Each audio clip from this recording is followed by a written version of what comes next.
आझाद नगरातील भटक्या कुत्र्यांचा वाढता उपद्रव, नागरिकांचे नगर परिषदेला निवेदन, घाणीचे साम्राज्य, सांडपाण्याची समस्या, रोगराईचा धोका, तातडीनं उपाययोजनांची मागणी.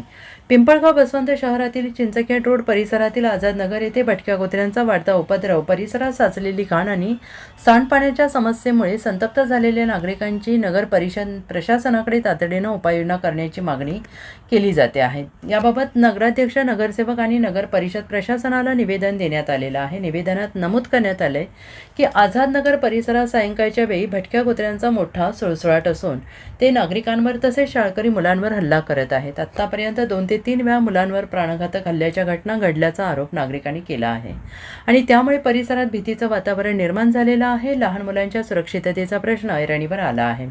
तसेच परिसरात मोठ्या प्रमाणात घाण साचून सांडपाण्याची समस्या गंभीर बनलेली आहे. पावसाळा सुरू झाल्याने ही घाण चढून रोगराई पसरण्याची तसेच डासांची उत्पत्ती वाढण्याची शक्यता असल्याचं नागरिकांनी निवेदनात नमूद केलं आहे. त्यामुळे तातडीनं स्वच्छता मोहीम राबवून परिसर निर्जंतुक करावा अशी मागणी नागरिकांनी नगराध्यक्ष मनोज बर्डे, नगरसेवक महेश अहिरे तसेच बापूसाहेब पाटील यांना निवेदन देऊन करण्यात आले आहे. यावेळी सोमनाथ निकम, इक्बाल शेख, नितीन जहागीरदार, चांगदेव निकम, प्रमिला निकम, वंदना वक्ते, वृषाली जागीरदार, आशा गांगुर्डे, आरती काजे, अलका विल्लाळेकर, मिता मोरे, रुपाली कदम, सुनीता खैरनार, नैना गोडांबे, वैशाली भोज, मंगल उन्हाळे यांच्यासह परिसरातील नागरिक मोठ्या संख्येनं उपस्थित होते.